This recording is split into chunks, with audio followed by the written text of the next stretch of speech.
నమస్తే. Welcome to DD9 వార్త. ఈ మధ్య అంటే గత కొంతకాలంగా ఎక్కువ సంఘటనలు భర్త మధ్య గొడవలు, ఆత్మహత్యలు, హత్యలు ఇవే జరుగుతున్నాయి.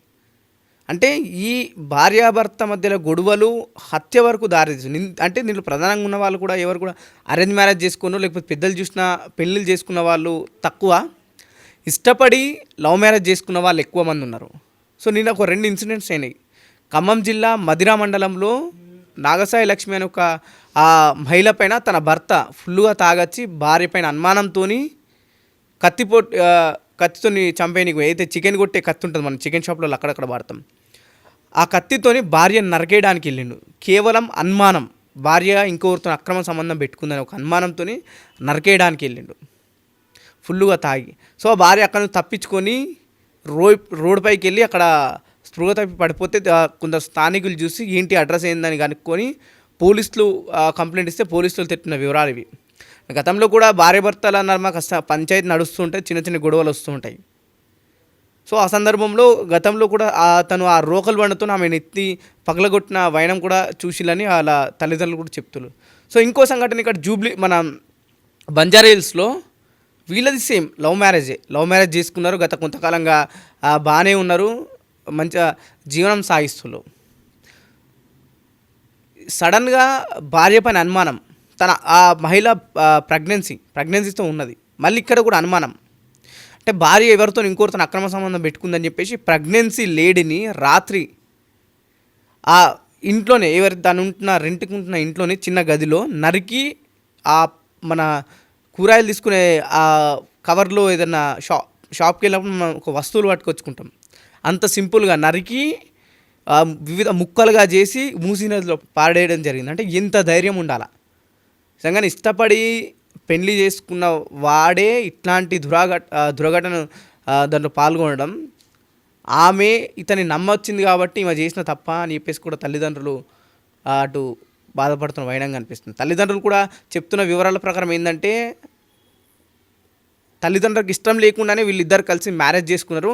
అయినా సరే మేము మళ్ళీ కలిసి అంటే కలిసి ఉండండి అని చెప్పేసి కూడా కాస్త డబ్బులు కాస్త బంగారం ఇచ్చి వాళ్ళ జీవనానికి కాస్త సాయం పొందిండ్రు. కానీ ఎవరైతే ఈ వ్యక్తి ఉన్నాడో అనుమానంతో ప్రెగ్నెన్సీ లేడీని ముక్కలుగా నరికి ఆ ముక్కల్ని ఆ షాప్ నుంచి వస్తాం, చికెన్ షాప్ నుంచి కావచ్చు లేకపోతే బయట మార్కెట్ నుంచి వచ్చినప్పుడు కవర్ మనం ఎంత నీట్గా సింపుల్గా కవర్ సామాను పట్టుకొని వస్తామో అంత సింపుల్గా ఆ ముక్కని తీసుకుపోయి మూసీ నదిలో వివిధ ప్రాంతాల్లో వాడేయడం జరిగింది. సో పక్కన ఇంటి వాళ్ళు గమనించి దాన్ని ఇంట్లో ఏదో జరుగుతుంది, పెద్ద పెద్ద సౌండ్లు వస్తున్నాయి అనే ఒక అనుమానంతో పోలీసులకు కంప్లైంట్ ఇచ్చారు. పోలీసుల విచారణలో తను ఒక కిరాతకుడు, అంటే కేవలం అనుమానంతో భార్యని నరికి చంపిండని ఆ నరికిను చికెన్ షాప్లో ఆ ముక్కలు కొట్టి తీసుకుపోయిందని చెప్పేసి కూడా పోలీసులు చెప్పడం జరుగుతుంది.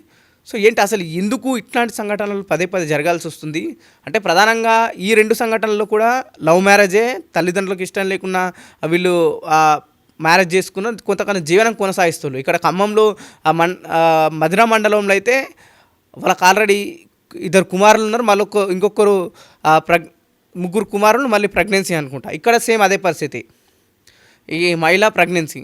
సో ఇట్లాంటి సంఘటనలకు ఎవరు కారణం? ఆర్థిక పరిస్థితి, లేకపోతే అటు ఆ వ్యక్తి తన నమ్మి వచ్చిన మహిళ పైన ఇట్లాంటి అనుమానాలు పెట్టుకోవడమా? అంటే మనం వింటాం అన్నిటికన్నా పెద్ద భూతం ఏదంటే అనుమానం అనే ఒక పెద్ద భూతం. ఒకసారి ఒక వ్యక్తి పైన అనుమానం కలిగిందంటే ఆ అనుమానం ఇంత దాకైనా దారి తీస్తుంది అనే దానికి ఈ 2 సంఘటనలు ఉదాహరణ. అంటే చాలా రోజుల నుంచి చాలా వరకు న్యూస్ చూస్తూ వస్తున్నాం, వివిధ రాష్ట్రాలలో వివిధ అటు దేశాలలో చూస్తూ వస్తున్నాం. ప్రధానంగా నిన్న జరిగిన సంఘటన కూడా పూర్తిగా తెలుగు రాష్ట్రాల్ని కలవరపరిచేలా ఉంది.